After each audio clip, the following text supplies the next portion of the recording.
Hello guys, welcome to Ftopreview.com. In this video we are learning how to uppercase or lowercase or sentence case text or sentence in Windows PC. Just press the Windows button and type word WORD. Then you can see there is a WordPad. Just open that WordPad and type something or paste your content like here.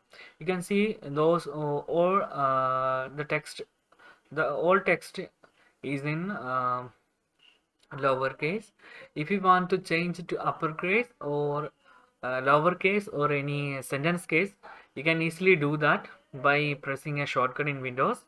It is Shift plus F3. Shift, just hold press Shift and press functional F3 key. Okay, we are just trying that. Select all the text and just press Shift F3 for one. Now it is all text are changed to now sentence case. Press one more time. Now it is all text are changed to capital case or uppercase. Then one more time we are pressing that button again.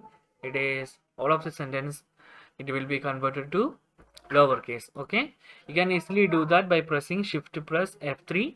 Thank you so much for watching. Have a nice day. Bye bye.